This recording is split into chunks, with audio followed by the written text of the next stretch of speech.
también nombrar Muy buena tarde a todas y a todas y a todos. Sean bienvenidas y bienvenidos a esta ya octava sesión del taller de textos clásicos de filosofía jurídica. Y el día de hoy, la verdad es que tenemos mucho gusto de que nos acompañen como participantes. Tienen a su cargo la sesión el maestro Juan Carlos Barrios Lira, profesor de nuestra Facultad de Derecho, muy querido amigo, colega, ¿no? Bienvenido, querido Juan Carlos, ¿no? A este que también es tu taller de textos. Y que nos acompañe el doctor Arturo Berumen, que seguramente en algunos minutos va a incorporarse aquí a la sesión. Y bueno, qué gusto tenerles nuevamente a ustedes, el honor de saludarles después de esta semana de asueto, que espero que todas y todos hayan disfrutado, hayan descansado o aprovechado para avanzar en algunos pendientes que siempre existen. Querido doctor Isidro, querida doctora Marquina, igualmente qué gusto saludarles. Y bueno, pues vamos a comenzar, si les parece a ustedes bien, con la intervención del maestro Juan Carlos Barrios Lira, que es a propósito de estos capítulos séptimo y octavo, titulado el séptimo, Las fronteras de las personas en un mundo tecnocientífico, y el octavo, La libertad en la era digital de la obra, La libertad en la era digital, ¿no? Ambos de esta obra de la filósofa española Adela Cortina, que es Ética o Ideología de la Inteligencia Artificial. Sin mayor dilación, entonces dejo el uso de la palabra al maestro Juan Carlos Barrios Lira. Querido maestro, bienvenido a este tu taller. Muchísimas gracias por acompañarnos. Adelante, por favor. Contrario, muchísimas gracias, querido doctor Jimmy. Pues nada, primero, como dicen, es debido agradecer y reconocer. Primero agradecerte a ti, Jimmy, por siempre tus atenciones y la invitación y el honor que me hacen de compartir con todas y todos ustedes este espacio. Desde luego, también por ahí sé que el doctor Walter Arellano y muchos de los que están involucrados en todo este proyecto y en esta iniciativa que además, como bien dices, es ya la octava sesión, pero no solo la octava sesión de esta edición del taller, sino que además ya con una trayectoria completamente consolidada y entonces es un verdadero gusto y honor participar siempre en estos espacios. Entonces es digno de reconocimiento y agradecimiento siempre tener esta oportunidad. Muchas gracias a todas y a todos por estar también aquí presentes y que se hayan conectado y que destinen parte del tiempo. Yo he tratado en esta última edición de seguir, luego las actividades laborales no nos permiten del todo estar de lleno, incluso en las participaciones. Me he reservado, pero he tratado de estar en todas las intervenciones de las sesiones anteriores de estos dos textos que en esta ocasión muy acertadamente y atinadamente han propuesto de la profesora de la Cortina. Entonces, pues nada, me queda más que agradecer y reconocer sobre todo el esfuerzo y esta iniciativa que pues ya es un esfuerzo consolidado. Y también agradecerles a todas las personas que han participado antes y que lo han expuesto de manera magnífica, todos los capítulos previos de tanto del libro anterior de la profesora de la Cortina, como de este que estamos ahora reflexionando y analizando. Creo que es un espacio súper valioso y súper enriquecedor para todos nosotros. Entonces, muchas gracias, doctor Isidro, también que está acá, lo reconocemos y lo recordamos con mucho, mucho cariño desde nuestros andares por allá en el Instituto de Investigaciones Jurídicas, también con el doctor Saldaña, que creo que no está por aquí, pero pues también es asiduo y participante de este taller. Entonces, pues nada, después del agradecimiento que siempre es debido y que de verdad es un reconocimiento y un gusto estar aquí, pues quisiera comenzar con una proyección. No sé si tengo oportunidad de proyectar, querido Jimmy. Sí, voy a Sí están tratar de. activadas. Sí, sí está activado. Adelante, por favor. Gracias. Voy a compartir, solo van a ser tres fragmentos de videos. En primera instancia, ahorita uno por uno quiero comenzar, que es algo que en realidad ya se ha estado retomando, se ha estado mencionando en varios de los capítulos, este, se trae a colación y yo creo que todos lo identificamos perfectamente bien con el tema del test de Turing. Y la profesora de la Cortina hace referencia no solo en varias ocasiones a este test, sino que incluso también a la escena propiamente que les quiero compartir, que es de una película, también lo refiere en capítulos previos, de una película que seguramente todos conocen, que es esta de Blade Runner, ¿no? Donde precisamente se hacen una serie de test o de entrevistas para identificar a aquellos que les llaman los replicantes. Y no es otra cosa sino precisamente esta parte de una materialización o un ejemplo de lo que sería el test de Turing. ¿Por qué quiero comenzar con esto? Porque quiero enfatizar como lo he hecho en algunas ocasiones con alumnos que hemos compartido estas reflexiones sobre estos temas tan apasionantes, que quizá el problema o la cuestión más fundamental, más profunda precisamente de cuando nos enfrentamos a los impactos de las tecnologías de la información y comunicaciones, a los impactos de estos nuevos avances tecnológicos o de lo que se le llame nueva revolución tecnológica, sociedades de la información, sociedades de la transparencia y de todo esto que hemos venido platicando, quizá el examen o la reflexión más profunda a nivel filosófico y ético, desde luego, es precisamente el confrontarnos, el mostrarnos, ponernos de frente a la gran pregunta de qué es lo que nos define como seres humanos o qué es nuestra humanidad. Y entonces, un poco así empieza la profesora Adela Cortina cuando empieza a tratar de la singularidad. Pero entonces ya no hago más preámbulo, quisiera compartirles la escena, nada más como ilustrativa. Un segundito.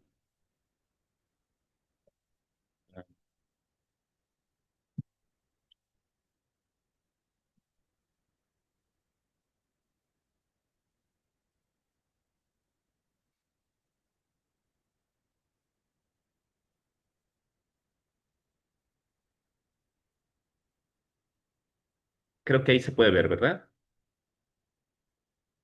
Sí, sí, Gracias, sí. gracias. Lo pongo así y lo proyecto. Kowalski Leon, Engineer Waste Disposal. File section, new employee, 6 days. Calling Mr. Weber. Please Come report in. to Zone A, Sector 9. Replication section, Level 9. We have a B1 security alert. Stand by for ID checks, please. Sit down. Replication section, Level 9. We have a B1 security alert. Stand by for Care if I talk? I'm kind of nervous when I take tests. Just please don't move. I'm sorry. I already had an IQ test this year. I don't think I've ever had one of Reaction these. time is a factor in this, so please pay attention. Now answer as quickly as you can. Sure. 1187 Hunterwasser. That's the hotel. What? Where I live. Nice place? Yeah, sure, I guess. Is that part of the test? No. Just warming you up, that's all. Huh. It's not fancy or anything. You're in a desert, walking along in the sand when all of a Is sudden... this the test now? Yes, you're in a desert, walking along in the sand when all of a sudden you look What down... one? What? What desert? Doesn't make any difference what desert is completely hypothetical. But how come I'd be there? Maybe you're fed up. Maybe you want to be by yourself. Who knows? You look down and you see a tortoise, Leon. It's crawling towards you. Tortoise? What's that? You know what a turtle is? Of course. Same thing. Never seen a turtle. But I understand what you mean. You reach down, you flip the tortoise over on its back, Leon. Do you make up these questions, Mr. Holden? Or do they write them down for you? The tortoise lays on its back, its belly baking in the hot sun, beating its legs, trying to turn itself over, but it can't. Not without your help. But you're not helping. What do you mean I'm not helping? I mean, you're not helping. Why is that, Leon?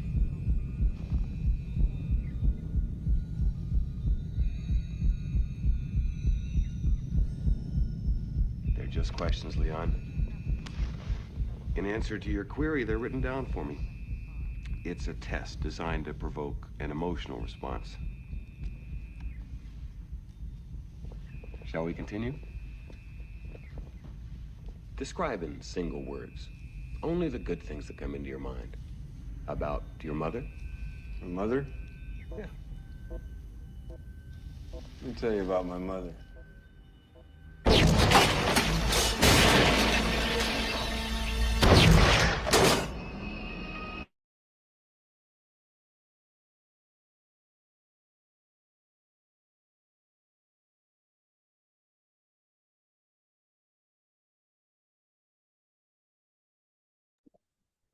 Ya se dejó de compartir, ¿eh? Sí, muchas gracias. Luego soy un poco lento con el tema de las tecnologías, pero a propósito de esto, pero ya está. Eh, a mí me era importante traerles esta escena porque creo que insisto, la gran pregunta que está bordeando en el fondo, quizá la pregunta más potente o esencial desde el punto de vista filosófico y ético, es precisamente qué es lo que nos define como humanidad. Hay un montón de problemas éticos que ya hemos estado estudiando, que ya se han estado abordando de manera muy, muy pertinente por todas las personas que han estado participando y describiendo los capítulos previos que la profesora de la Cortina nos muestra. Ha estado sistematizando muy bien todos los abordajes desde las perspectivas de la ética, teorías éticas que tienen que tomarse en cuenta, los tipos de inteligencia artificial, todo esto, desde luego, ya son elementos bastante complejos y problemáticos e interesantes y atrayentes, pero me parece que el punto más crucial y de fondo, que es precisamente esta confrontación hacia lo que nos define como humanos o lo que caracteriza a nuestra humanidad, es el gran problema que nos trae a colación hoy el considerar pues este tipo de sistemas o este tipo de tecnologías, sobre todo cuando hemos estado ya también platicando de esta distinción entre la autonomía ontológica, la autonomía funcional, etcétera. Em, ¿Qué es lo que buscaban, por ejemplo, en esta escena? Y como todos ustedes saben, la escena es de una película, insisto, de Blade Runner, que está basada parcialmente, como también la profesora Cortina nos lo menciona en algunos capítulos previos, está basada parcialmente en una obra literaria ya de varios años de Philip K. Dick, que tiene también un nombre bastante atractivo y muy peculiar, que se llama Sueñan los androides con ovejas eléctricas, y digamos aquí se plasma un poco esta idea. El test de Turing, como todas ustedes saben, todos sabemos, tiene que ver con esta capacidad de que una máquina o un sistema de este tipo pudiera reproducir un intercambio, digamos, de comunicación sin que nosotros pudiéramos distinguir que estamos hablando frente a una máquina, sino frente a otra persona. Lo que buscan, me parece, en esta escena es precisamente identificar ciertos rasgos o características. Y aquí hay un montón de cosas. Creo que no hay una definición específica, y las distintas antropologías filosóficas también nos han entrado en debate desde hace muchos años sobre lo que nos define como seres humanos. Comparto brevemente que en esta propuesta que viene desde la literatura, básicamente, lo que está tratando de identificar es que estos replicantes lo que no pueden reproducir son emociones, digamos, complejas o emociones de segundo orden. Esto ya nos está presuponiendo una visión antropológica específica, pero ahorita quisiera después, a propósito de lo que nos comparte Adela Cortina, profundizar un poquito en ello. Antes de ello, entonces, ¿qué es lo que empieza analizando la profesora Cortina? Primero empieza preguntándose por el tema de la singularidad, ¿no? O comienza en este capítulo abordando el tema de la singularidad, que es quizá el tema que se vuelve muy atrayente, sobre todo en los excesos o en los parámetros más radicales de reconocimiento de los alcances de este tipo de sistemas de inteligencia artificial o de este tipo de tecnologías. Este tema de la singularidad que vuelve, sobre todo, se vuelve más bien relevante, sobre todo en los dos tipos de inteligencia artificial que identifica en capítulos previos, cuando habla de las superinteligencias, ¿no? Y que se vuelve así como amenazante, parece, pues en estos futuros que desde la literatura se dibujan como distópicos, superinteligencias que puedan llegar a un transhumanismo, a un poshumanismo, que ya ha sido ampliamente aquí reflexionado y abordado, y también en la parte de lo que serían las inteligencias generales, es decir, recuerden ustedes que capítulos previos nos había identificado tres tipos de inteligencia artificial: superinteligencias, que es un futuro que realmente puede estar bordeando la ideología, como también ya hizo una crítica; el tema de las inteligencias generales, donde, digamos, se está apostando un poco a que algún tipo de estos sistemas pueda llegar a tener esta inteligencia general, que es la más parecida al ser humano, y que todavía no llegamos, también, esto es importante decirlo y que se ha reiterado y reafirmado, y el tema de las inteligencias, digamos, como específicas, especiales, para tareas especiales. El tema de la singularidad parece que sobre todo está situado en los dos niveles más altos de reconocimiento, digamos, de autonomía de estos sistemas inteligentes.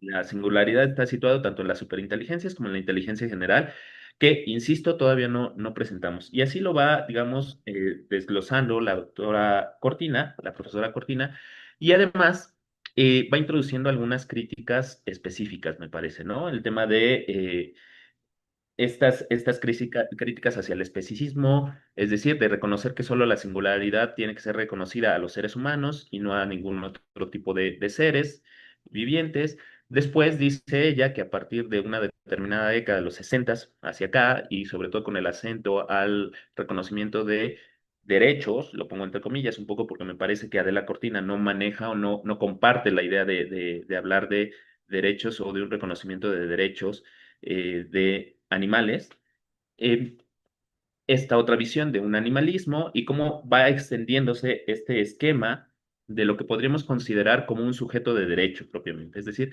con la noción de persona. También hace una reflexión muy de pasada de lo que sería este tema profundo desde el punto de vista de la filosofía jurídica, de lo que consideramos como persona en el sentido también de ser sujeto de derechos y obligaciones, pero no más allá de lo jurídico, también en el punto de vista ético de ser agente moral o paciente moral, ¿no? Entonces, este tema de la singularidad es con lo que comienza la profesora de la Cortina y después de ahí pasa a una propuesta, digamos, de muy concreta que ya había referido capítulos previos y que nos está recordando una iniciativa que se da en el contexto del Parlamento Europeo, en el contexto de la Unión Europea, sobre reconocer un estatuto jurídico o una figura jurídica de personalidad como personas electrónicas.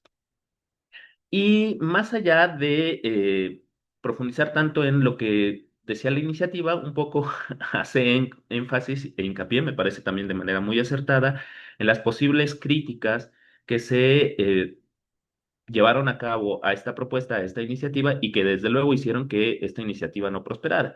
De entre ellas, pues destaca que, digamos, en primera instancia, la inteligencia artificial o este tipo de máquinas o robots, también como utilizan un poco indiscriminadamente, de manera ahorita me parece que válida, algunos de estos términos. eh, Siempre tienen que estar al servicio de la humanidad. Y aquí lo que está haciendo es una extensión en esta primera crítica que se hace a esta propuesta de personas electrónicas, de reconocer estatutos jurídicos a unas personas electrónicas. Me parece que lo que está haciendo es una extensión de lo que también ella había referido desde el punto de vista de la literatura, de las leyes de la robótica de Isaac Asimov, ¿no? Es decir, esta ley cero, donde ninguna máquina, ningún tipo de estos sistemas tiene que atentar contra la humanidad, pues está reconociéndose en esa primera objeción que se hace. Pero frente a ella, también me parece pone algunas otras objeciones más particulares. El de reconocer este tipo de estatuto jurídico de personas electrónicas puede debilitar quizá o puede afectar en algo que se ha convertido en una exigencia también dentro de los parámetros éticos y jurídicos ya de las inteligencias artificiales, que es esta exigencia de trazabilidad o de explicabilidad, porque pareciera que si reconocemos esta personalidad o este estatuto jurídico a personas electrónicas, quizá estamos dejando un poco de lado o estamos desestimando lo profundo del tema de las responsabilidades, ¿no? De asumir las responsabilidades frente a los daños y poder dejar, digamos, ahí el vacío o la vaguedad respecto de lo que sucede en esa caja negra de los procesos que las propias inteligencias artificiales tienen cuando toman decisiones. Entonces, pareciera que queda un poco ambiguo el tema de esos procesos y el tema de la responsabilidad, desde luego, se ve afectado. Entonces, ve un cierto riesgo en ese reconocimiento, o bueno, las objeciones ven un cierto riesgo en ese reconocimiento. O a la par de ese riesgo también se ve en riesgo, por ejemplo, el tema de esto lo avanza un poquito más adelante, el tema de la transparencia o la rendición de cuentas, es decir, en lo mismo, en la línea de la responsabilidad, que ya también habían reconocido desde la sesión anterior, que no podemos nosotros asignar una responsabilidad porque no hay una toma de decisiones en el sentido de autonomía ontológica a este tipo de sistemas, pues reconocer este tipo de estatuto podría poner en riesgo el tema de la transparencia o la exigencia o accountability, como se dice, ¿no? De rendición de cuentas frente a todas estas decisiones.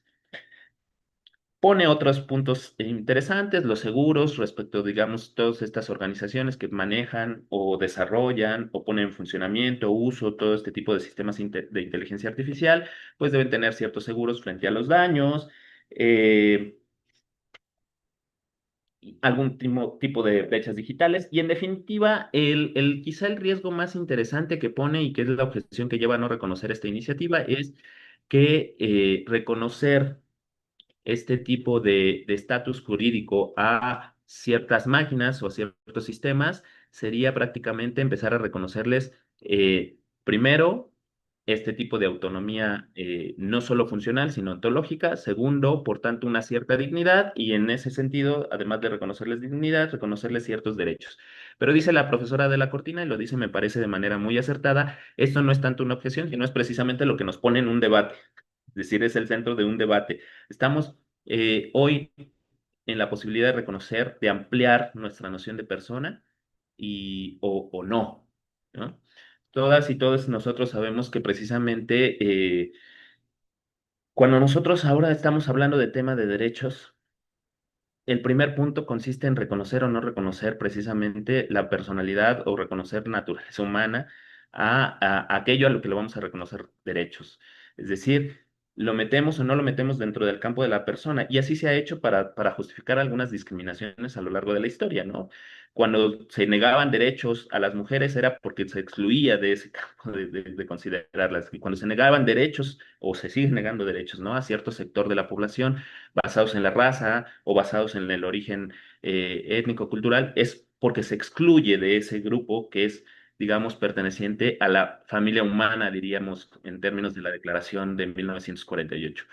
En este caso, precisamente, el debate central, desde el punto de vista jurídico, pero también ético, es qué vamos a incluir dentro de la noción de persona, redefinir, reestructurar, resignificar la noción de persona. Y es ahí donde me parece la profesora Cortina avanza un poquito en este tercer punto, digamos, del capítulo 8, donde habla, del capítulo 7, donde habla de el círculo de personas, cómo lo vamos a ampliar o no.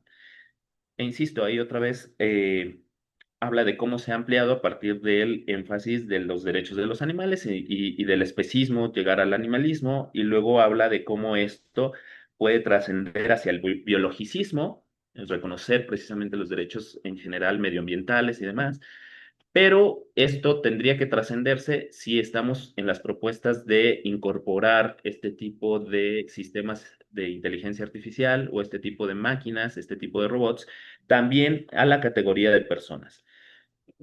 Todo esto me lleva justo, y si me permiten, hacer un paréntesis respecto de eh, lo que la visión clásica nos traía a colación, y me parece que la doctora Adela Cortina lo retoma muy bien. La visión clásica, y voy a poner solo como punto de referencia a Aristóteles. Adela Cortina sabe perfectamente y es una profunda conocedora de Aristóteles, además de todas las otras influencias que tiene en su formación filosófica. Eh, en Aristóteles nosotros identificamos, seguramente todos los conocen, en aquel libro de Ánima, nos propone una visión, digamos, que voy a tratar de sintetizar, de antropología filosófica bastante interesante. Nos propone que además tiene, pues, desde luego, una trayectoria ya consolidada, previa, ¿no? Con Platón, Sócrates, etcétera, a un ser humano o una naturaleza humana constituida, digamos, no solo por cuerpo, por alma, pero sino también, digamos, en el campo del alma, constituida por tres dimensiones, básicamente. Y estoy tratando de hacer síntesis, es muchísimo más extenso y desde luego muchísimo más profundo Aristóteles, ¿no? Pero para hacer un poco esta síntesis, quiero retomar este esquema didáctico.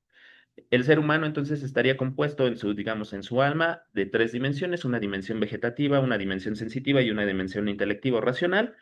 Y dentro de esas tres dimensiones, lo que lo destaca, lo que forma la parte de la esencia y lo distingue del resto de los seres al ser humano es precisamente esa racionalidad. El tema de la racionalidad parecía que era, pues, por la tradición, el elemento de definición y de distinción del ser humano respecto del otro tipo de entidades o de otro tipo de seres. Y es lo que lleva incluso en la Edad Media a Boecio a decir que el ser humano es una sustancia racional, sustancia individual de naturaleza racional, y todo esto se reafirma. Ahora, ¿qué entendían por racionalidad? Eso es muchísimo más interesante y complejo, porque eso se fue también cambiando, modificando con el transcurso del tiempo. La visión clásica tenía muy claro que la racionalidad incluía, o digamos, esta potencia intelectual incluía tanto una racionalidad teórica como una racionalidad práctica y otra serie de elementos. Y esto se fue, digamos, destruyendo con el paso de la modernidad y el transcurso de la modernidad, hasta a veces reducirlo, y aquí el ejemplo quizá más prístino es Hobbes, en el Leviatán, donde la racionalidad se comprende como cálculo, ¿no? Como mero cálculo. Y si nosotros pensamos en la racionalidad como mero cálculo, y es algo que también ya de la Cortina trae a colación en los capítulos previos, cuando habla de, o contrasta lo que sería, digamos, esta racionalidad estratégica frente a la racionalidad dialógica, ¿no? Eh, la racionalidad estratégica, que es exactamente el mero cálculo, si esa fuera la característica que nos distingue como humanidad, entonces este tipo de sistemas pues nos rebasa, nos supera, ¿no? O sea, si la racionalidad, incluso hay una parte donde Adela Cortina analiza de manera muy crítica cómo pensar o esta asignación de pensamiento a este tipo de sistemas, reducido solo al procesamiento de datos o información, y al cálculo, digamos, de posibles medios para conseguir una meta, si eso fuera solo racionalidad, si todo eso solo fuera racionalidad, entonces pareciera que este tipo de sistemas pues están incluso por encima ya, no en este imaginario de superinteligencia, sino incluso ya por encima de lo que seríamos, de nuestras capacidades, ¿no? Si eso fuera lo que nos distinguiera. Pero realmente la racionalidad a la que se refiere el mundo clásico es muchísimo más compleja y más amplia, ¿no? Y por eso es que sigue latente esta idea. Pero esta es una de las propuestas, es decir, es una de las teorías, quizá una de las más fuertes, porque es la que proviene del mundo clásico y que estoy retomando de manera muy ejemplificativa con Aristóteles, pero es solo una de muchas que se han formulado y de muchas que no están, digamos, eh, pro- protagonizando o siendo propiamente las que lleven, vaya, el acuerdo general. No es que haya un acuerdo respecto de lo que nosotros consideramos que nos hace humanos o respecto de la naturaleza humana, incluso, que es la pregunta esencial. Y ahí es donde yo quería traer a colación un segundo fragmento, un segundo video que les quiero compartir, que es un debate que muchos de ustedes seguramente conocen, que se dio entre, incluso ha sido referido en algunas sesiones de otros momentos de este taller, este, un debate que muchos conocen entre Noam Chomsky y Michel Foucault, ¿no? Que está en YouTube, lo tenemos ahí clásico, y aquí es donde quiero traer a colación, me permiten compartirles otro fragmentito de ese espacio. Un segundo.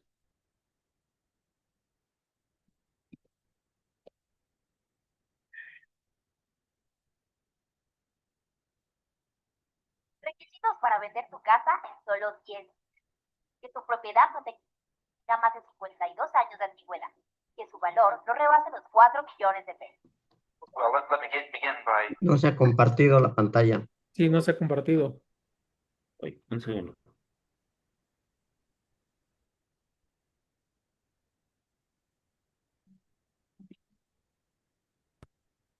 Listo, creo que ya se ve, ¿verdad? Gracias. Still, I think it would be a great shame to lose or to put aside entirely the somewhat more abstract and philosophical, if you like, task of trying to draw the connections between a concept of human nature that gives full scope to freedom and dignity and creativity and other fundamental human characteristics and relates that to some notion of social structure in which those properties could be realized, in which meaningful human life could take place. And in fact, if we are thinking of social transformation or social revolution, though it would be absurd, of course, to try to draw out in detail the point that we're hoping to reach, still we should know something about where we think we're going. And such a theory may tell it to us. Oui, mais alors là, est-ce qu'il n'y a pas un danger? Si on dit que il existe une certaine nature humaine, que cette nature humaine n'a pas reçu dans la société actuelle les droits et les possibilités qui lui permettraient de se réaliser. C'est bien ce que vous avez dit, je crois. Et si on admet cela, est-ce qu'on ne risque pas de définir cette nature humaine à la fois idéale et réelle, cette nature humaine cachée et réprimée jusqu'à présent, est-ce qu'on ne risque pas de la définir dans des termes que nous empruntons à notre société, à notre civilisation, à notre culture? De sorte que, est-ce que la notion de nature humaine Vous-même, en commençant, vous reconnaissiez, je crois qu'on ne savait pas très bien ce que c'était que cette nature humaine. Alors, est-ce qu'il ne risque pas de nous induire en erreur? Vous savez que Mao Tse-tung parlait de nature humaine bourgeoise et de nature humaine prolétarienne, et il considère que c'est pas la même chose. Well, you see, I think that in the intellectual domain of tarde. construct a vision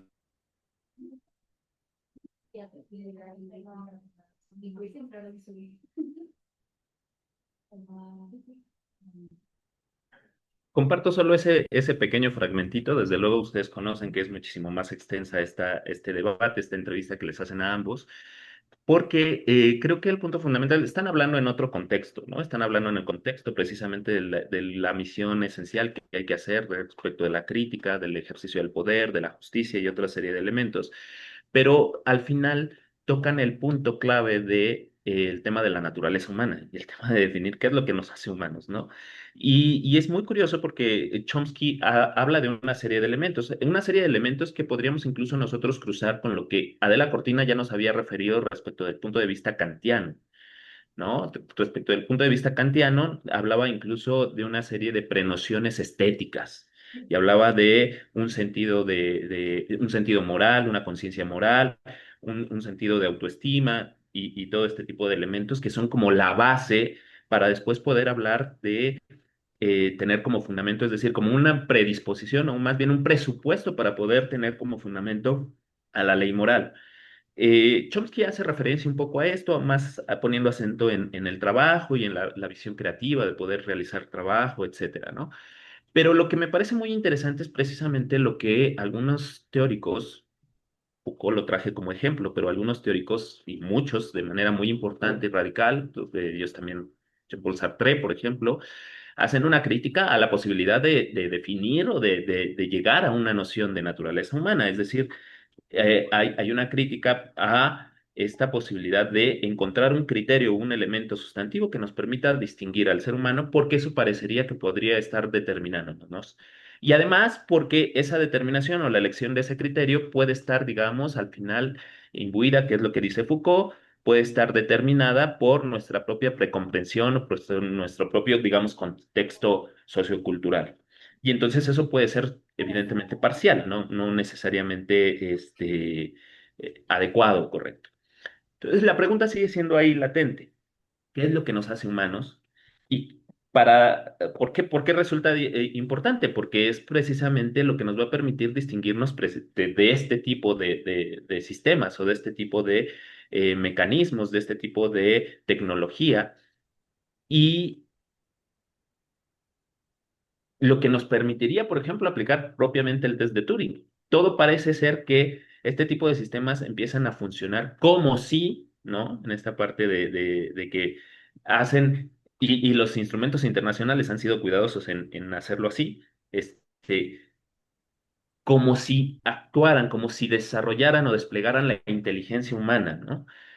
Pero qué es lo que nos hace realmente humanos y qué es lo que nos distingue y nos permite precisamente reafirmar esta singularidad frente a este otro tipo de seres, es quizá la pregunta a la que nos confronta. Y nos confronta, creo que de manera muy importante, y aquí sí quiero retomar un texto, como lo hizo nuestro querido maestro Luis en la sesión anterior, una parte del texto literal de la profesora de la Cortina, porque más allá de este debate que es filosófico, profundo, desde de milenario, si quieren, creo que nos lleva a preguntarnos algo que casi dice al final de este capítulo 7 la profesora Cortina, que es, si bien es importante estar definiendo si tenemos que incluir a este tipo de sistemas, porque es al final un problema proyectivo que eventualmente puede ser que se presente a este tipo de sistemas con derechos o no, eh, una de las cosas que nos distingue como seres humanos es la capacidad de deliberar. Y deliberar implica también tomar prioridades y priorizar. Y priorizar es una de las cosas que tenemos que tener en cuenta cuando, y entonces nos pone un escenario, lo voy a poner aquí para retomar la lectura directa.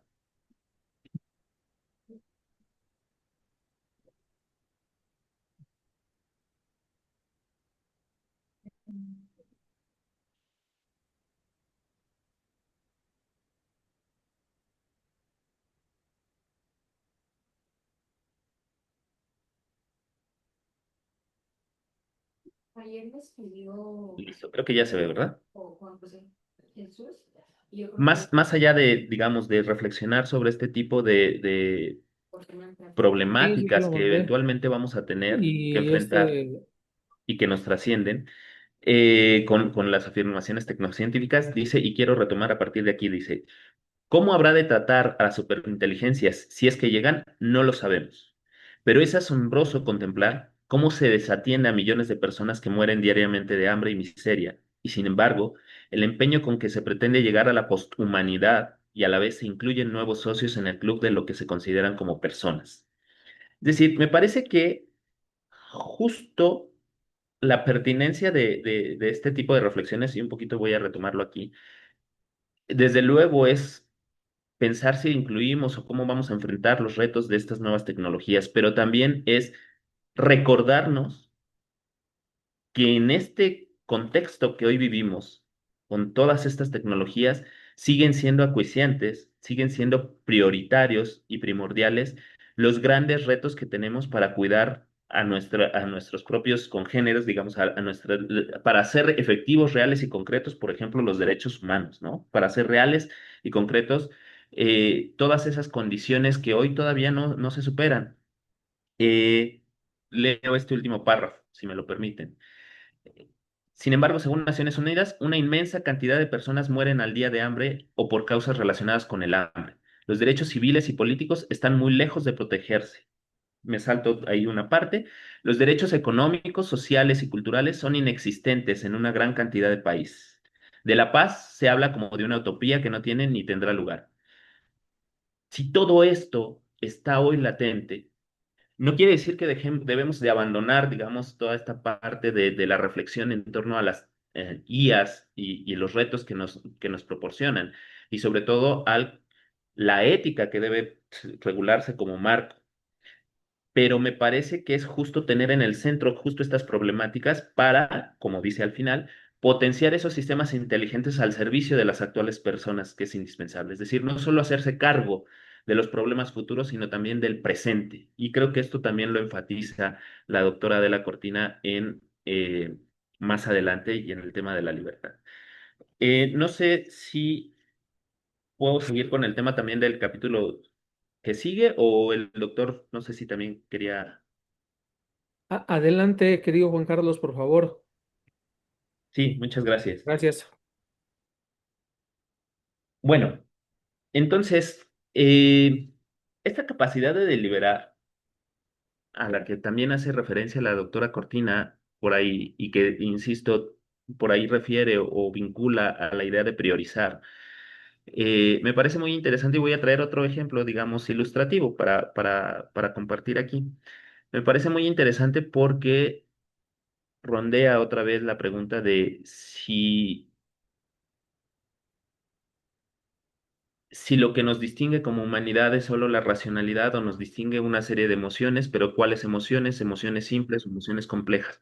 Y aquí voy a hacer alusión a otra obra, digamos, artística, a un pasaje también de Isaac Asimov, de la literatura, de una obra súper conocida y también súper citada aquí por la propia de la Cortina, que es la de Yo Robot, pero pues a partir de lo que quizá todos hemos visto en una película que se trajo digamos que trajo a la representación esta obra literaria de Asimov. Y comparto.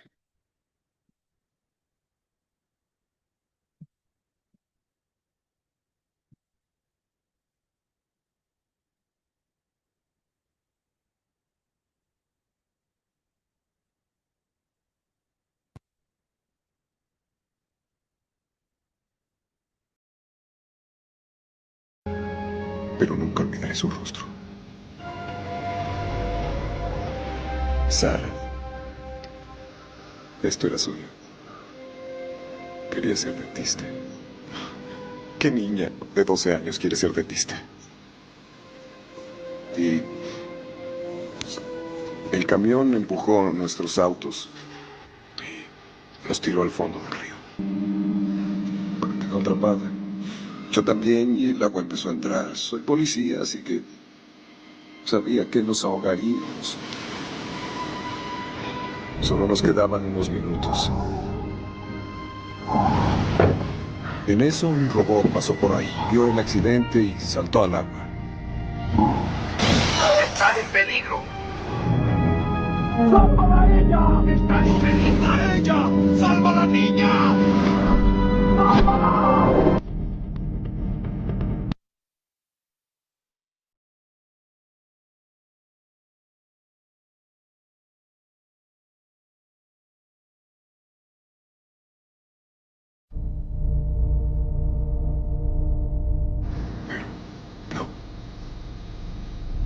Me salvó a mí. El cerebro de un robot tiene sensores. Debió leer los signos vitales y calcular que... Eso hizo. Yo era la opción lógica. Calculó que yo tenía una posibilidad del 45% de sobrevivir. Sara solo tenía el 11%. Era la bebé de un hombre. 11% era suficiente. Un humano sabría eso.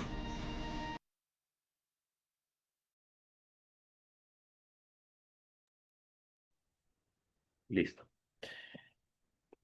Como pueden ver en este pasaje, digamos, otra vez traen a colación, desde luego desde un uso de vista retórico, pero que me parece que podemos nosotros tomar como punto de partida para una reflexión más profunda. Y otra vez, ¿qué es lo que nos distingue? Incluso en temas de situaciones de dilema, ¿no? Que también Adela Cortina ha puesto en distintas ocasiones. La sesión pasada veíamos cómo también trajo a colación este dilema famoso de la profesora Philippa Foot respecto del dilema del tranvía y cómo este tipo de situaciones dilemáticas precisamente pues ponen en punto de tela de juicio, o más bien ponen sobre la mesa cómo a lo mejor las respuestas meramente lógicas o racionales de cruces de datos o estadísticos no nos podrían satisfacer desde un punto de vista de algo que todavía no podríamos a lo mejor definir muy bien, pero que nos hace ser distintos de este otro tipo de seres, ¿no? El ejemplo aquí de la película es muy particular porque más allá de una toma de decisión donde deliberas sobre porcentajes de probabilidades de vida, eh, este personaje principal, aquí interpretado por Will Smith, está bastante molesto, y toda la película trata un poco de ello, ¿no? Está bastante molesto con este tipo de robots o este tipo de tecnologías, porque ellos toman decisiones a partir de este tipo de cálculos meramente racionales y sugiere que un ser humano no tomaría en cuenta solo esto. Y esto es bien interesante y bien importante. Yo creo que aquí vuelvo a lo mismo. La pregunta sustantiva respecto de qué es lo que nos hace humanos también es una pregunta que se extiende y que se proyecta precisamente a todas las dimensiones problemáticas que ya ha ido tratando la profesora de la Cortina y que tiene que ver en última instancia con el tema que aborda en el siguiente capítulo, que es el tema de la libertad. Y dentro del tema de la libertad, desde luego el tema de la toma de decisiones, la propia naturaleza de la ética y la responsabilidad, que es también un tema que ha estado, digamos, aquí surgiendo. ¿Por qué? Porque quizá el punto más crítico en este tipo de aplicaciones de estos sistemas está justo en la posibilidad o en aquellos contextos o situaciones donde toman decisiones que impactan, digamos, en el destino, la vida, la integridad o los derechos de las otras personas. Y es ahí donde entra en juego esto que también tanto la profesora de la Cortina como en todos los casos se ha traído a colación de cuando se abordan estos temas, de este intento de trasladar o aprovechar este tipo de sistemas en ciertos sectores, por ejemplo, jurídicos, tomar decisiones respecto de una situación jurídica en un litigio, ¿no? El tema de tomar decisiones jurisdiccionales de los jueces robots, etcétera, ¿no?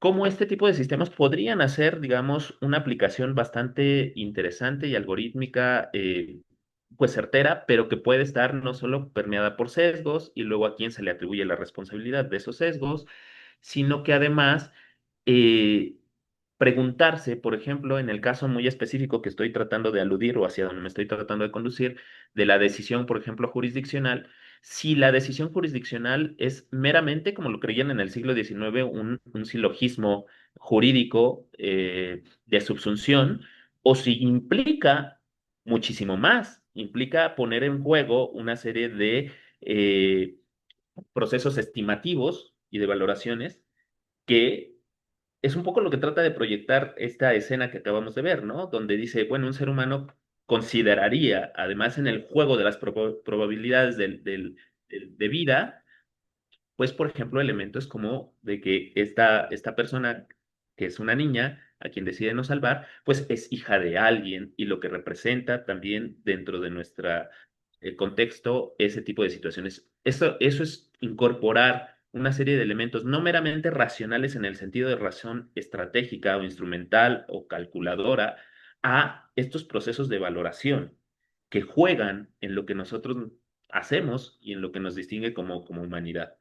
Y en eso se despliega la libertad, porque la libertad es precisamente esa toma de decisiones respecto de lo que podemos ir actuando. Pero Adela Cortina, y ya nada más aquí hago una referencia interesante de lo que nos está compartiendo en este último capítulo que nos toca en la sesión de hoy, Adela Cortina nos trae a colación más que profundizar mucho en el tema de la libertad y de hablar, por ejemplo, de libertad positiva, negativa y otra serie de tratamiento mucho más filosófico de esta temática, nos pone o nos recuerda este debate o esta contrastación entre determinismo y la posibilidad de actuar frente a distintas situaciones. Y creo, de manera muy pertinente, dice que no hay que confundir determinismo con condicionamientos. Siempre existen en las situaciones, en la vida, en la realidad existen condiciones que nos pueden llevar a acotar y que nos ofrecen un mayor o un menor margen de oportunidad para tomar decisiones, pero eso no quiere decir que estemos precisamente determinados. ¿Por qué es importante reconocer esto? Porque simplemente si no reconocemos la libertad, si no reconocemos la posibilidad de elección y de deliberación y de elección respecto de rumbos de actuación, estamos cerrándole la puerta o estamos negando de entrada la posibilidad de una ética, de entrada.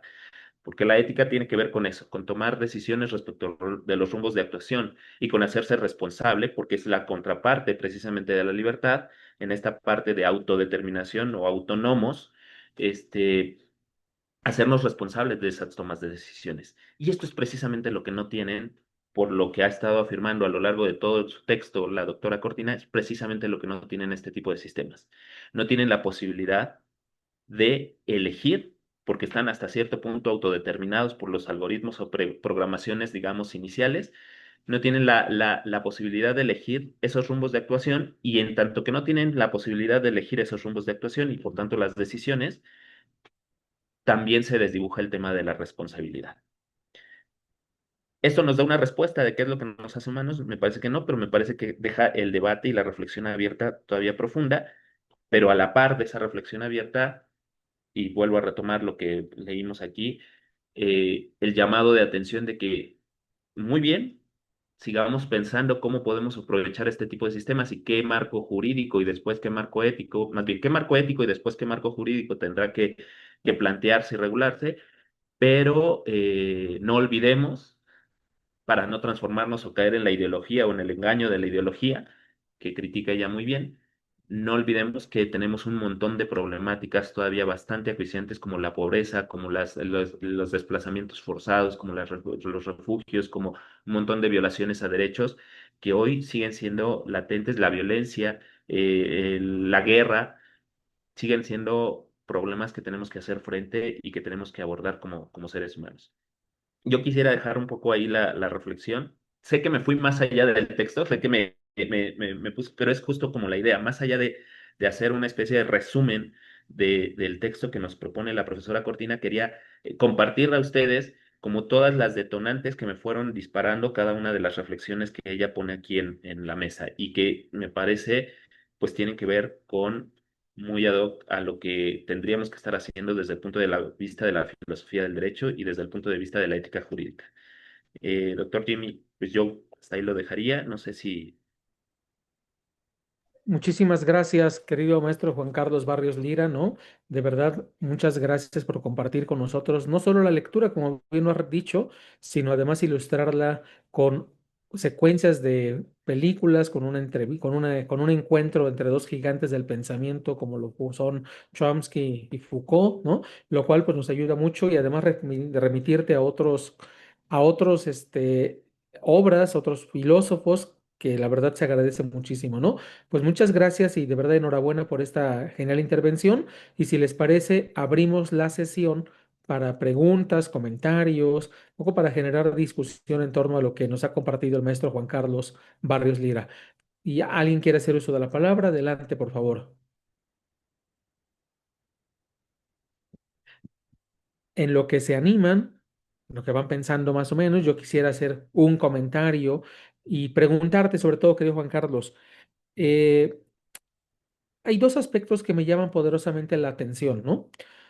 Por un lado, que la doctora Adela Cortina haya hecho alusión a estas concepciones vinculadas a la biología, la biologización de la ética, ¿no? Es decir, que parece ser una vía que supera el mero antropocentrismo ético, el cual pues lo ha limitado a lo estrictamente humano. Más allá de lo humano no hay una cuestión ética, lo que genera problemas y ha derivado pues en sendas críticas por parte de, entre otros, por ejemplo, Peter Singer, ¿no? Hablar de una ética de los animales, de obligación nuestra respecto de derechos de los animales, ¿no? Un tema complejo que tiene muchas aristas, ¿no? Pero que pues ahí está planteado y que parte de esta supuesto de sostener que la ética no es una cuestión estrictamente humana. Ellos hablan de dignidad con como un concepto mucho más amplio y no lo ciñen a dignidad humana, ¿no? Sino dignidad. En el caso particular de Peter Singer, por ejemplo, lo refiere desde una concepción de este utilitarismo, ¿no? A cuestiones de dolor, placer y la capacidad de sufrimiento, ¿no? Y decir, bueno, si un ser vivo tiene capacidad de sufrir, pues entonces también debe tener derechos que eviten que provoquemos sufrimiento intenso sobre ellos, ¿no? Bueno, esta biologización en el caso de lo que plantea Adela Cortina, ¿no? De ese transhumanismo, de alguna forma sería también una variante, una, digámoslo así, una alternativa a la biologización de la ética. ¿Y en qué sentido podría pensarse? Me gustó mucho la reflexión que hizo en la sesión pasada, ¿no? Nuestro querido maestro, que decía que no estaremos alzando las campanas al vuelo, considerando o teniendo expectativas demasiado elevadas respecto del desarrollo de la tecnología, considerando que lo que la ciencia ficción nos vende, que ahora no es una realidad, pero que tan seguros estamos que va a ser una realidad, que haya seres, cyborgs, por ejemplo, transhumanos, ¿no? Capaces de poder sentir, de poder diferenciar entre dolor, entre placer, de poseer sentimientos, de tener capacidad de elección, de decisión y de acción basadas en algo parecido a lo que nosotros diríamos autonomía ontológica.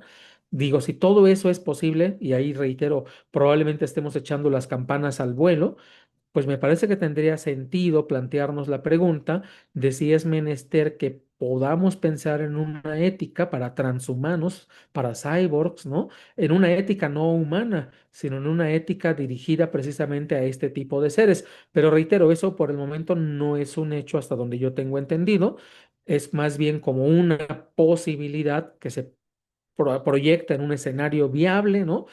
Si le preguntamos a un tecnólogo, diría que sí, que muy viable, ¿no? Fuera de los tecnólogos, no sé cuánta confianza existe en que podamos llegar allí, pero ¿en qué sentido, mi querido Juan Carlos, consideras que de ser posible esto trastocaría y cuánto efecto tendría en la manera en cómo nosotros habitualmente entendemos la ética? Tú lo planteaste correctamente, dijiste, bueno, ¿qué es lo que hace al ser humano que sea humano, ¿no? Una pregunta crucial, importantísima. Referiste a Aristóteles, ¿no? puede referirse, por ejemplo, a una concepción cristiana muy de la mano de Tomás de Aquino, para referirse qué se entienda por ser humano, puede acudirse a la antropología filosófica, ¿no? Y encontraríamos efectivamente que pues, el ser humano es un ser complejo, ¿no? Bien referiste estas dimensiones de lo humano, la racional, la evolutiva, la concupiscente, ¿no? En Aristóteles, y agreguémosle, por ejemplo, esta capacidad de sufrimiento desde emotiva, ¿no? Todo ello al final son distintas aristas o un poliedro complejo de lo que queremos decir con humano. No es tan fácil poder reducirlo a dos, tres aspectos, ¿no? Pero digamos, si existiera esto, ¿en qué sentido afectaría o tendría incidencia? ¿Consideras que lo que vaticina la doctora Cortina sea viable en términos de una ética transhumana? Gracias, querido Juan Carlos. Contrario, muchísimas gracias, querido Jimmy. Este, yo creo que implicaría replantear completamente la noción que tenemos de ética. Al final, nuestros parámetros epistémicos de cómo entendemos lo que es la ética están centrados precisamente en las capacidades de nuestra humanidad.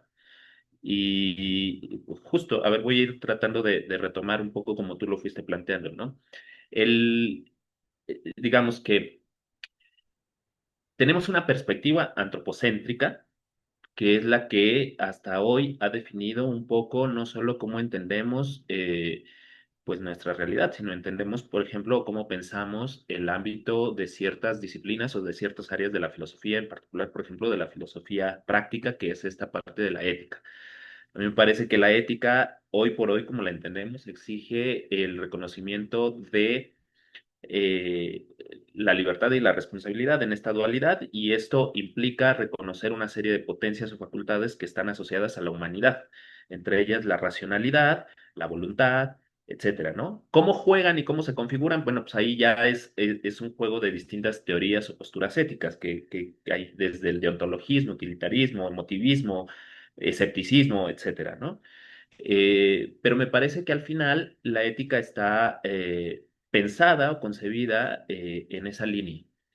Cuando nosotros superamos ese antropocentrismo y vemos otras propuestas como las que también refiere la profesora de la Cortina, ¿no? De animalismo para tratar de incluir seres vivientes, sentientes, digamos, pero que no necesariamente sean distinguidos por la racionalidad que se ha asociado al ser humano, bueno, pues ahí hay un replanteamiento importante. Luego, frente a ese, vamos como por grados, frente a ese animalismo, viene el biologicismo, que tú también has hecho referencia, y entonces pareciera que estamos tratando de incluir o ampliar o flexibilizar la idea de persona y por tanto también el espectro del campo de lo que sería la eticidad o la ética.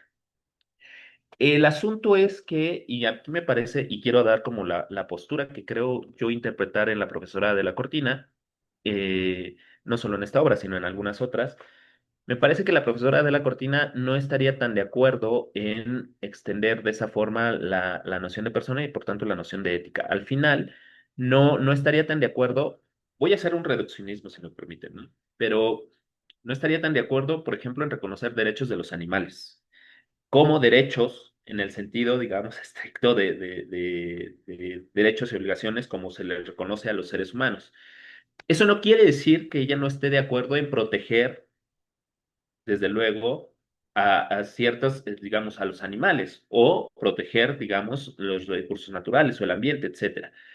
La diferencia estriba en que me parece que la profesora Cortina, en la línea muy del pensamiento kantiano, establece que el término de dignidad o la noción de dignidad tiene que ser una noción fuerte, asociada solo al ser humano, ¿no? En este término de autonomía ontológica. Eh, el resto de los seres también merecen, digamos, un cuidado y poseen un valor.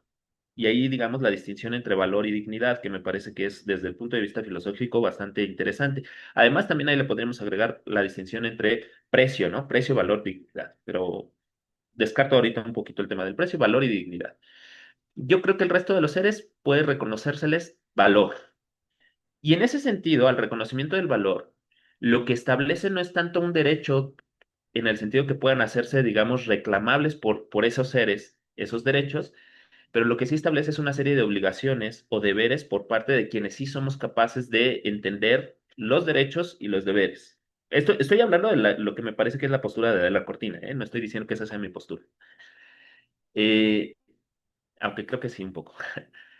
Lo que tendríamos entonces es que, por un lado, los seres humanos son los únicos que poseen dignidad, en tanto que son autónomos ontológicamente y en tanto que son capaces de reconocer sus derechos y reclamar sus propios derechos frente a otros.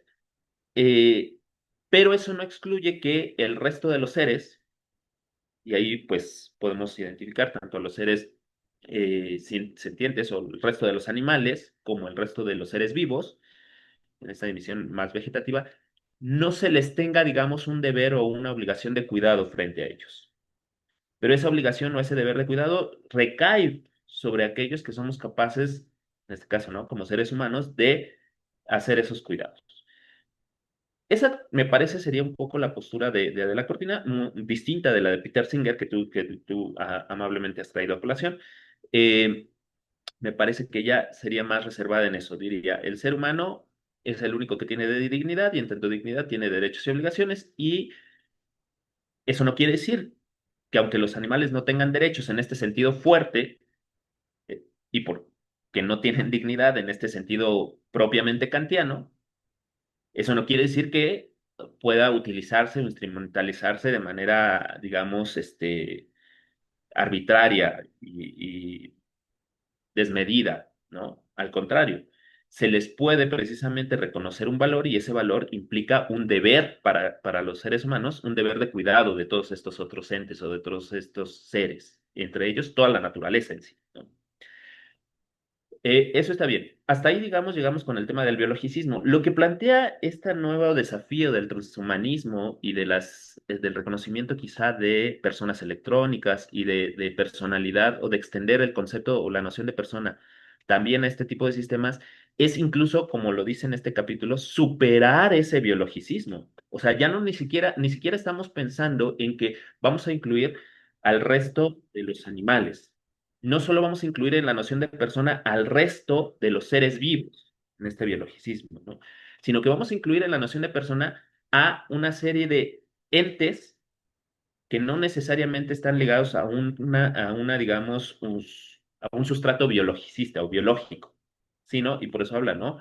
A un sustrato de silicio, es decir, de materiales no vivos o de materiales no biológicos. ¿Por qué? Porque pues en este sentido ellos despliegan otra serie de cualidades o características que son identificables con lo que concebimos como persona. Retomando un poco lo que comentabas o lo que estabas planteando, si mal no entendí, ¿esto qué implicaría o qué impacto tendría con la ética? Me parece que si nosotros llegamos a ese reconocimiento, llegamos a extender o a flexibilizar esta parte de la noción de persona, implicaría un replanteamiento de lo que concebimos por ética. De entrada, o sea, mm, tendríamos que ampliar precisamente una de dos. O llegamos, que es lo que todo mundo parece ser escéptico, salvo los tecnicistas o los ideólogos del tecnocientificismo, o llegamos a estas superinteligencias o a estas inteligencias generales artificiales que puedan llegar a homologarse con la humanidad. Y entonces le aplicamos las mismas categorías, digamos, de cómo está pensada y planteada la ética a este tipo de seres también. O reformulamos y reconcebimos, resignificamos lo que sería la ética, porque si no, no podríamos pensar, es decir, ¿a qué me refiero con esto? Y voy a tratar de dar un ejemplo.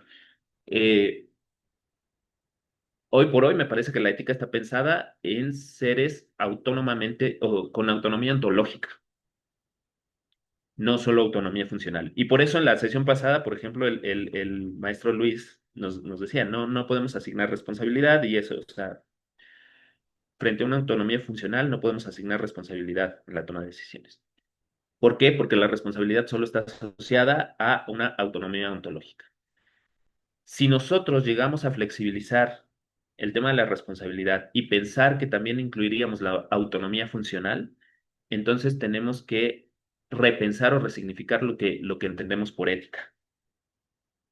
No sé si me expliqué, quizá estoy siendo un poco confuso, pero ya no sería la ética pensada con las bases de lo que supone la libertad y la responsabilidad como hoy la entendemos.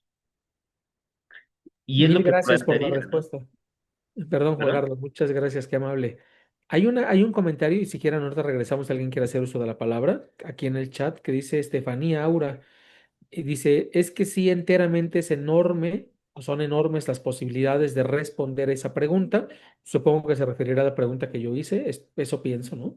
Ya que si siempre habrá una situación la cual no encaje con lo general, como lo sería la ética o reflexión propia o criterio, ya que se esperaría que todos los humanos tuvieran, pero no es en todos los casos. Así que es más complejo, ¿no? Bueno, ese es un comentario. No sé si quieres hacer algún comentario sobre esto, Juan Carlos. No, sí, en efecto, lo que pasa es que justo incide en la complejidad de lo que tú también mencionabas, Jimmy, de lo que es el ser humano, ¿no? Ujú. Y del operable humano, precisamente. Perfecto, mil gracias. Entonces, bueno, abrimos el micrófono por si alguien más quiere formular alguna pregunta, algún comentario. Adelante, por favor.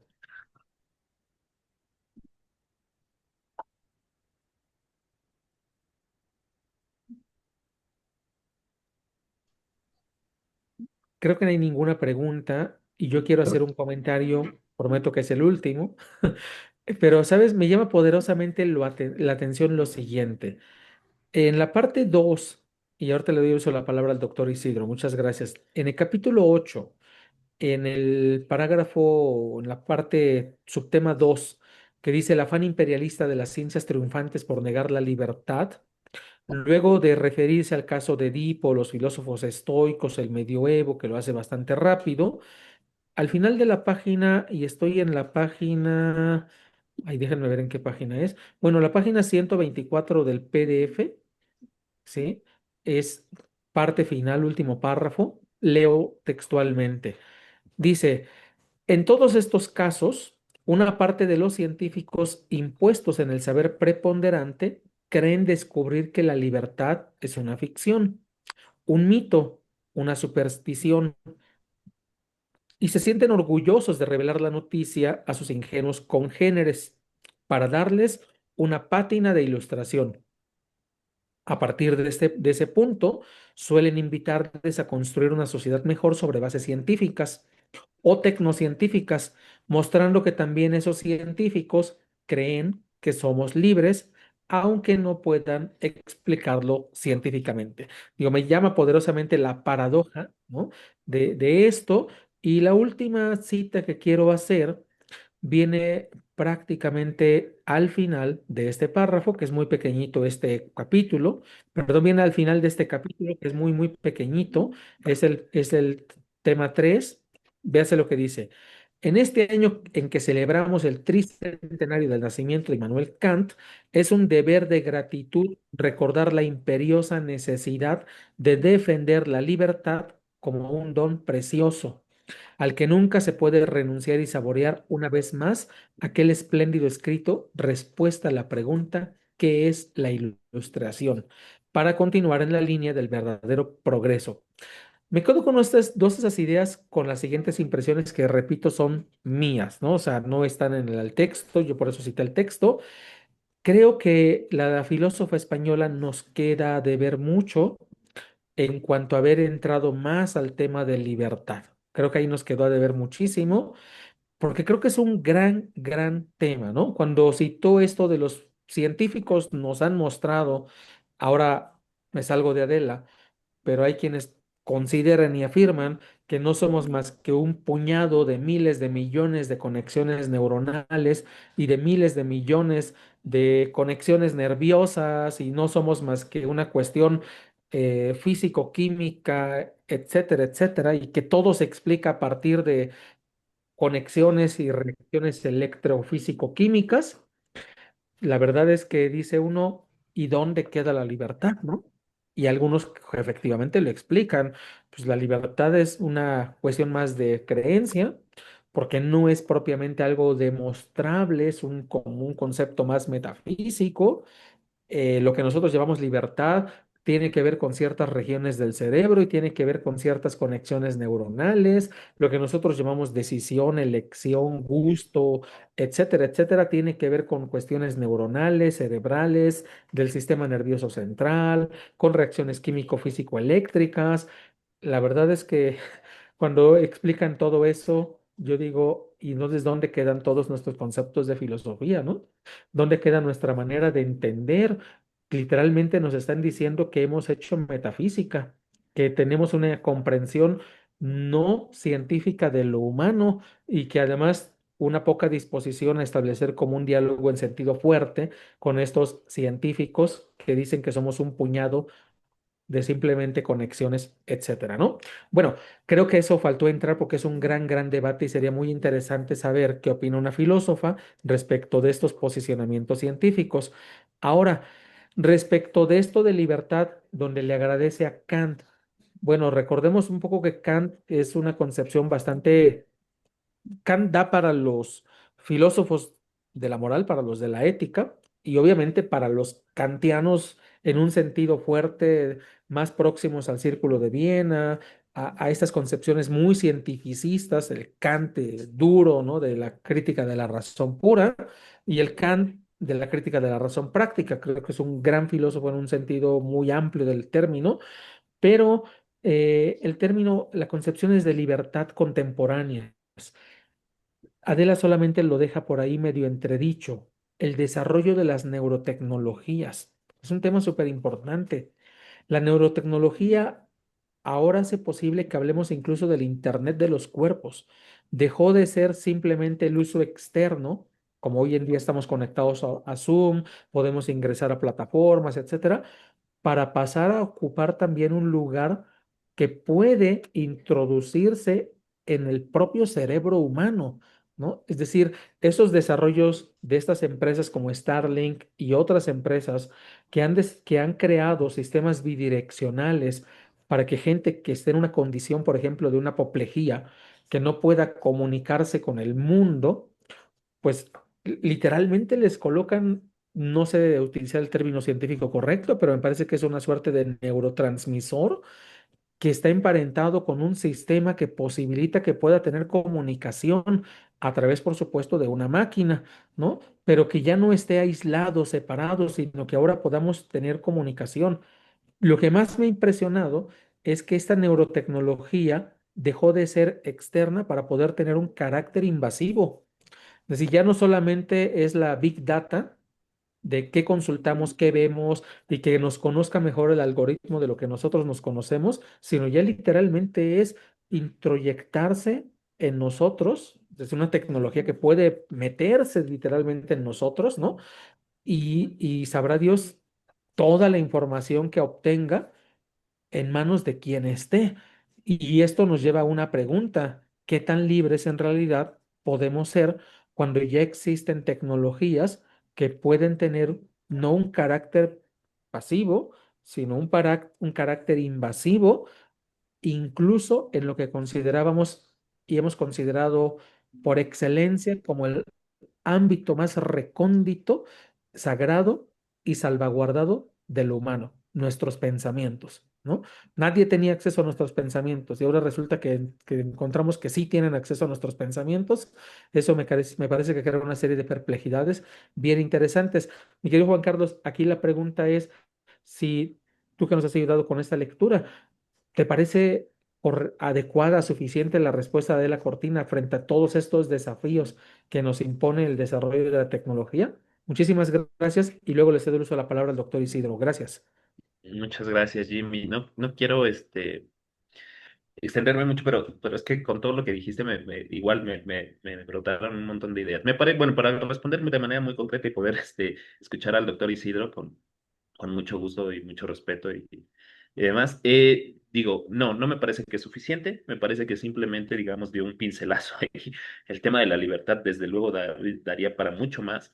Este párrafo con el que cierra y que tú haces alusión, donde recuerda a Kant, por otro lado, es precisamente como un llamado al final otra vez a la dimensión ética que me parece podríamos también ejemplificar con otra filósofa y con otro pasaje muy interesante y conocido, que es el tema de Hannah Arendt, ¿no? Y esta noción de la banalidad del mal. Al final, una de las grandes preocupaciones de Hannah Arendt, y que es el análisis del que deriva al observar todo el juicio Eichmann, es que este personaje renuncia a esa libertad, pero a esa libertad en el tema del pensamiento, o sea, renuncia a pensar críticamente, renunciar a pensar críticamente, al final es renunciar a la libertad, que era, digamos, en sentido muy marxista, si quieren, alienado, y esa alienación termina por ser una renuncia a la humanidad. O sea, termina por ser una renuncia a la humanidad, que lo cual es muy grave porque es más grave en este anuncio de banalidad del mal. Entonces, me parece que no es suficiente el cómo trata el tema de la libertad, me parece que hay muchas aristas interesantes ahí. Este tema de la determinación o no determinación a través de las neurociencias y demás, y sobre todo, no quiero extenderme más y seguramente lo haría de manera muy desordenada como se está viendo que en muchos casos, pero em, esto que tú traes a colación con estas posibilidades de las neurociencias y demás, y esta posible, digamos, invasividad o correlación entre, digamos, las nuevas tecnologías, cómo ya van a invadir o pueden estar vislumbrándose también a ser muchísimo más intrusivas, por ejemplo, en nuestros pensamientos. Creo que todos aquí lo conocen. Me parece muy ilustrativa la serie de Black Mirror, que en muchos de los capítulos trae esos ejemplos y trae esos dilemas y retos y riesgos que vale la pena reflexionar desde el punto de vista de la ética, nada más como referencia, ¿no? Valdría la pena a lo mejor algún día retomar algunos de esos ejemplos y hacer una reflexión conforme a lo que tú mencionabas, querido Jimmy. No me extiendo más porque quisiera escuchar al doctor Isidro y muchas gracias. Adelante, querido doctor Isidro. Muchas gracias, querido Juan Carlos. Hola, buenas tardes a todos y a todas. En primer lugar, sí hay que reconocer lo que ya se comentó desde el inicio, es la calidad de las exposiciones de los capítulos previos y de el trabajo, este segundo trabajo de Adela Cortina. Efectivamente, siento que el segundo trabajo, este, eh, no es que deje algo faltante, sino que parecería como que nos está invitando a consultar los materiales que ya difundió y que allí estaría algo de lo que faltaría en el texto por abordar. Desconozco las referencias internas a los que nos conduce, pero sería una manera de ver si por ahí está esta parte complementaria de la reflexión que ofrece Adela Cortina en este primer trabajo, en este trabajo sobre inteligencia artificial o ideología. En segundo lugar, es interesante, eh, es cortés. La verdad, agradezco mucho a Juan Carlos la mención de colocar mi presencia en el instituto y desde ahorita extiendo ya lo que en algún comentario del correo, maestro Jimmy, le hice saber, ya estoy jubilado, pero este tipo de reflexión de filosofía del derecho me llamó mucho la atención y quise participar. Justamente tengo ya proyectos de investigación ajenos al derecho en términos del magisterio. Estoy ahorita ya residiendo en Mérida y mi proyecto es continuar una serie de temas que dejé pendientes de los libros que he publicado y los voy a retomar. Pero junto con la epistemología jurídica y la filosofía del derecho, la ética, la discusión permanente del reconocimiento como persona, la atribución de responsabilidades, la positivización de la norma, cuando ya hay, cuando ya hay una asunción, una toma de certeza válida para aplicarla a un término o sintagma, como dicen en el manual en la lectura.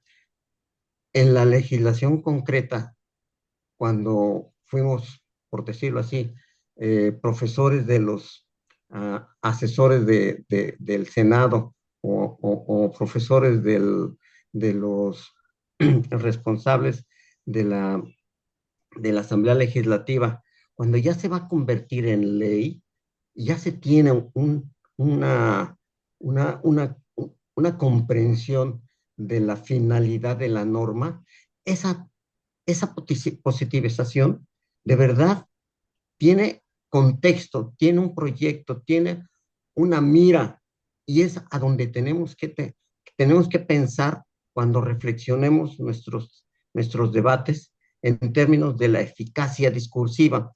La eficacia discursiva puede ser en términos de foro, para convencer al otro o para convencer al juez, pero a veces no es tanto eso, es la eficacia discursiva para establecer una normatividad, una positivización de la ley, perdón, del concepto que se va a convertir en ley para fijar la regulación social. Ya estamos en México, reitero, como en el sistema de salud, las advertencias son verdaderamente interesantes, importantes, por quienes están contribuyendo, más que atribuyendo, contribuyendo para fijar, o dotar de herramientas reflexivas, y que los responsables de las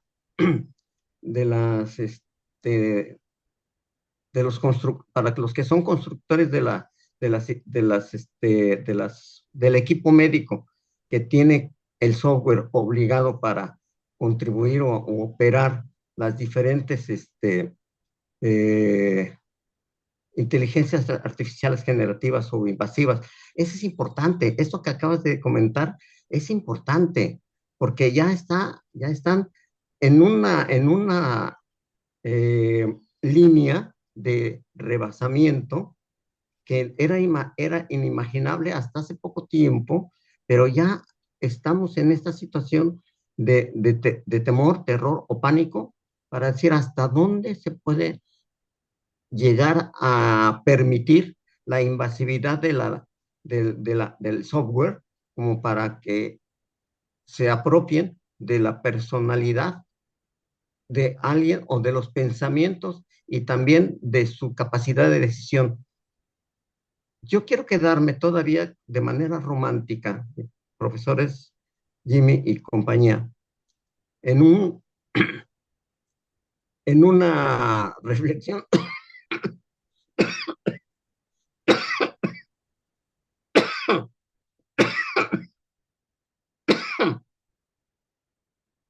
perdón, todavía no estoy muy sano.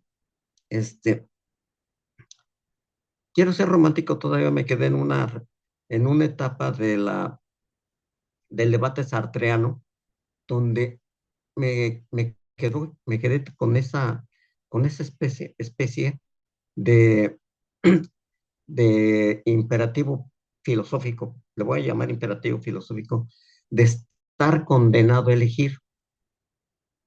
La libertad es eso, estamos condenados a elegir, pero cuando reflexiono y digo, ¿condena de quién? ¿Condena por qué? ¿Por el destino? ¿Por la fe? ¿Por qué razón Sartre, Jean-Paul Sartre, estableció esa divisa para señalar que el humano está condenado a elegir, haciendo ejercicio pleno de su libertad?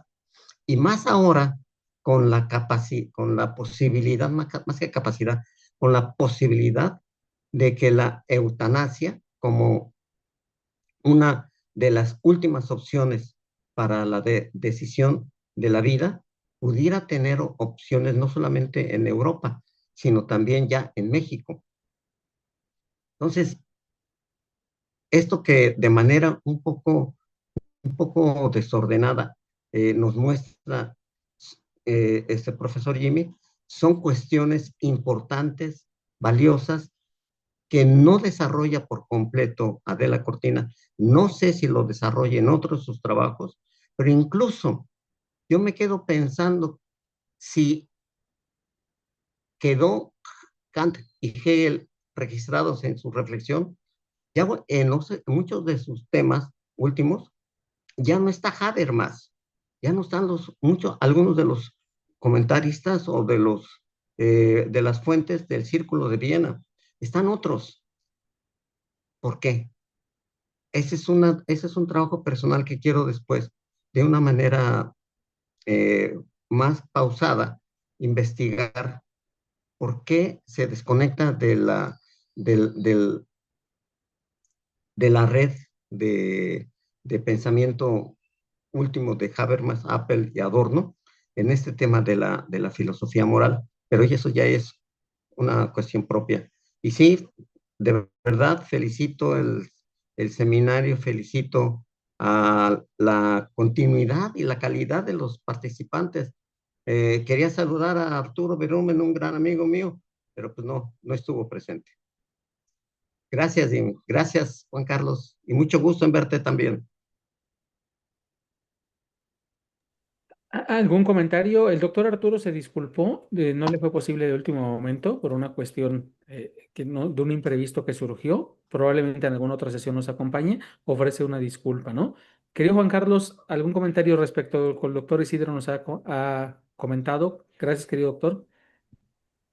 No, pues nada, gracias, doctor Isidro. Pues en efecto, ¿no? Justo ahora creo que nos pone de relevancia que estos temas están ya presentes y que tenemos que hacerles frente, sobre todo en los retos ya más prácticos, específicos, como lo que mencionaba de las cuestiones médicas. El tema también de la inquietud, que a mí me llama también mucho la atención, ¿no? El tema de la inquietud de por qué la doctora Adela Cortina a veces, digamos, se decanta más o digamos, abandonando un poco de sus referencias o de sus, improntas que tiene, ¿no? Me parece que ella maneja perfectamente bien, es hasta cierto punto aristotélica, pero también kantiana, y luego con todo este círculo de Viena, y ahora se acerca también a Hegel, y bueno, al final es cómo va ajustando cada uno de estos esquemas o cuadros epistémicos para sus propios análisis. Es interesante porque a veces van, digamos, abandonando o no ciertas líneas o ciertas improntas de su propia formación. Y sí, no había yo, por ejemplo, caído en cuenta cómo aquí parece ir dejando un poco de lado o dejando un poco más tras bambalinas a Habermas y a todo este círculo. Es interesante. Quería más bien también ver que aquí hay un comentario respecto de en el chat, querido Jimmy. No sé si lo quieras referir tú o lo. Sí, adelante, mira, hay dos comentarios. Ya leí, bueno, hay tres, pero ya leí el primero. El segundo es de Karina Vara Rodríguez. Dice, en la complejidad del ser humano los códigos de conducta son complejos. Si bien hay códigos éticos generales, en términos culturales podemos diferir en conceptos conductuales y éticos. Y luego hay un último que es de Carmen Carolina. Dice, me gustaría saber su postura acerca de los derechos de los animales, ya que me pareció interesante la explicación de la postura de Adela Cortina y que su postura no era igual, pero era un poco similar, ¿no? Son los comentarios. Adelante, por favor. Muchas gracias. Bueno, querida Karina, pues en efecto, ¿no? O sea, al final, los códigos de conducta. Aquí, bueno, quisiera compartir algo que también tiene que ver con lo que nos compartía el doctor Isidro. Es muy interesante cómo nuestra visión o nuestra sociedad, que tiende a ser muy positivizadora de las normas y por la impronta moderna, desde luego, buscar el qué se debe hacer a través de parámetros específicos como normas muy claras que se tienen que positivizar. Em, pues se entiende, digamos, como esa tendencia, pero lo que también tenemos que ser muy conscientes es que al final los códigos y las normas, pues al final van a ser solo un parámetro, un marco a partir del cual se puede tener una referencia, pero la realidad y la casuística y la problemática de la realidad, pues supera o pone variables, y esas variables son precisamente las que se tienen que ir resolviendo en el día a día y a través de ese marco, pero en los casos concretos. Y por eso ahí me parece muy, muy importante y muy interesante la perspectiva clásica, la perspectiva aristotélico-tomista, o básicamente la perspectiva aristotélica que sabe cómo... eh, Voy a traer a colación algo que la profesora Adela Cortina nos desarrollaba en su propio texto, ¿no? Ella en algún momento propone tres distintas teorías éticas y dice, hay unas teorías éticas que van de arriba abajo, otras que van de abajo arriba y otras que son híbridas. Muy bien. En realidad, cuando habla de las de arriba abajo, está hablando de aquellas que establecen ciertos parámetros éticos y a través de eso se tiene que ir ajustando la conducta y habla del deontologismo y el utilitarismo como dos ejemplos muy claros. Cuando habla de las teorías o la perspectiva ética de abajo arriba, habla sobre todo de la ética de las virtudes y está desde luego ahí la referencia a Aristóteles de manera muy, muy clara. Luego habla de estas perspectivas híbridas que en realidad me parece que es lo mismo que la perspectiva clásica porque al final es este uso de la prudencia, cómo tenemos que partir de un cierto marco de principios, pero cómo se ajustan a las variables de los casos concretos. Eso no es otra cosa sino lo que ya la visión clásica identificaba como prudencia. ¿Por qué traigo a colación estas referencias? Porque en efecto, cuando nosotros hablamos de que el ser humano, la conducta humana, la dinámica del operable humano, de la práctica, es compleja y nosotros buscamos establecer ciertos marcos normativos, como son códigos generales, pues esos códigos generales al final solo van a ser un primer momento o un marco que se tendrá que actualizar y son muy valiosos, se tendrá que positivizar y tendrán que ser eficientes, pero que se tendrán que actualizar justo en los casos concretos a través del ejercicio deliberativo y a través del ejercicio prudencial. Y por eso me parece muy valiosa la aportación de una ética clásica como la ética de las virtudes aristotélica, que ya me parece, y esta es una interpretación, punto de vista muy, muy personal, me parece pues se ajusta a lo que Adela Cortina habla como postura híbrida. O sea, tienes un marco general de principios, pero esos principios tienen que adecuarse o tienen que considerar las variables de las circunstancias concretas de un caso concreto. Y entonces ese ejercicio se da a través de una virtud muy específica que los clásicos conocían como la prudencia. Y ahí está. O sea, me parece que eso ya lo decía Aristóteles, pues, en otras palabras. Eh, y es lo que sucede con los códigos, códigos de ética y códigos jurídicos. Los códigos de ética y los códigos jurídicos son un marco, pero esos marcos no agotan lo que sería la ética o no agotan lo que sería, digamos, el derecho. Eso se tiene que concretizar en los casos concretos a través de este ejercicio prudencial y por eso los jurisprudentes serían los que dicen lo justo, lo que corresponde a cada quien. Pero bueno, eso es otra historia. Respecto del otro, Carmen,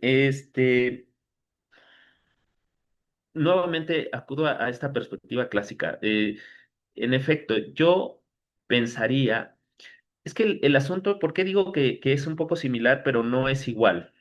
Porque yo quisiera separarme, yo he tenido una formación y he crecido sobre todo en la formación del realismo jurídico clásico o del justnaturalismo clásico, aristotélico tomista, y me parece dar respuestas muy, muy acertadas.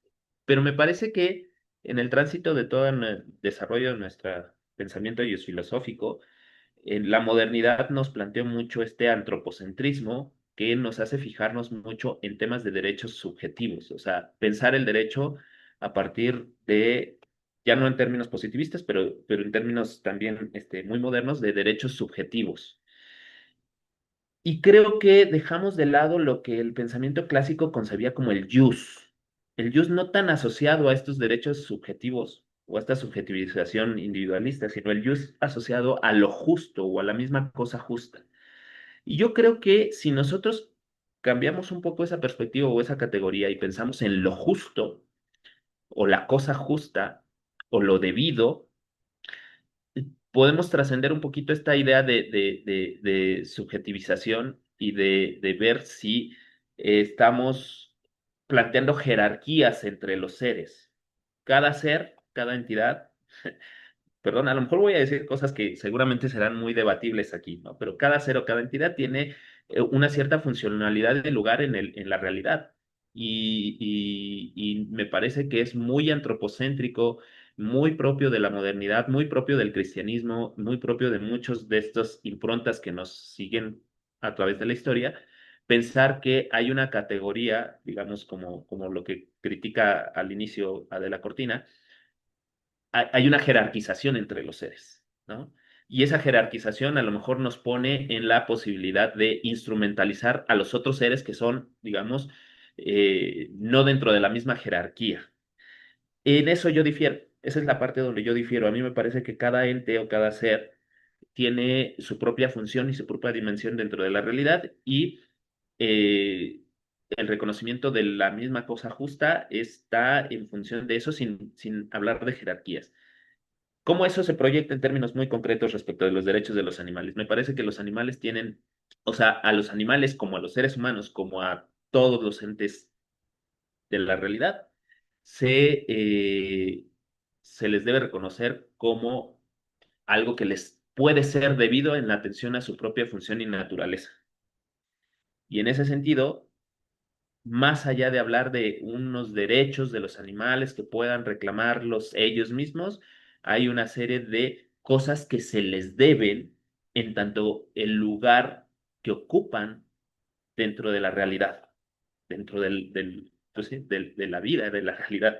Así como también hay cosas que se le deben a los bosques, ¿no? Es decir, ese reconocimiento del jus, de lo debido, de la cosa justa, estaba. Y aquí hay un texto muy interesante, lo quería traer, pero no, nada más lo dejo ya como referencia porque sé que ya me extendí. Y hay un texto muy interesante de la noción del jus que hace Michel Villey. Michel Villey hace una crítica al derecho subjetivo moderno y nos trae a colación o nos recuerda lo que era la concepción del jus en esta visión clásica. Y me parece que nos desenfoca, nos lleva hacia a otra perspectiva u otro punto de vista desde el cual podría ser interesante abordar estos temas. Estos temas para no centrarnos en los antropocentrismos o en los biologicismos o en todo esto. O sea, hay otras categorías o otras narrativas a partir de las cuales podemos abordar estas cuestiones filosóficas. Y porque es importante porque a veces creemos que solo el paradigma de, por ejemplo, de los derechos humanos, de la narrativa muy moderna de los derechos humanos, es el que nos da soluciones. Y está bien, hoy tenemos una fuerte cultura de los derechos humanos, una fuerte, digamos, estructura epistémica que nos permite analizar ciertos problemas, pero yo creo que hay narrativas como las narrativas de la visión clásica, y insisto, esta parte de la noción del jus, que nos puede dar otras alternativas de respuesta bastante razonables y aceptables. En definitiva, yo pienso que los animales, como cualquier otro ente vivo o como cualquier otro ente de la realidad, tiene cierto respeto al cual se le debe y que se puede, digamos, hacer exigible a partir de lo que es debido a esos entes o a esos seres. Gracias. Muchísimas gracias, querido Juan Carlos, muy amable, ¿no? Y bueno, si les parece, con esto concluiríamos esta sesión, no sin antes agradecerle de verdad a un querido amigo, colega, al maestro Juan Carlos Barrios Lira, que nos haya obsequiado esta sesión espléndida, así como agradecerle a todas y a todos ustedes el gran favor de su compañía, para que nos continuemos viendo el próximo martes en punto de las 13 horas para discutir. Ya estamos cerca del final, vamos a la penúltima sesión, ya estamos a 2 de terminar esta obra de la doctora de la Cortina. Y bueno, gracias a todas y a todos por acompañarnos, ¿no? Muchísimas gracias, que tengan una excelente tarde, cuídense mucho y nos vemos el próximo martes. Gracias, querido Juan Carlos, muy amable. Muchas gracias. Gracias a todos. A todos, gracias, buena tarde. Todos, gracias, bye. Hasta luego. Buenas tardes, felicidades. Buenas tardes, doctora, Gracias. gracias, doctor. Hasta luego. Hasta luego.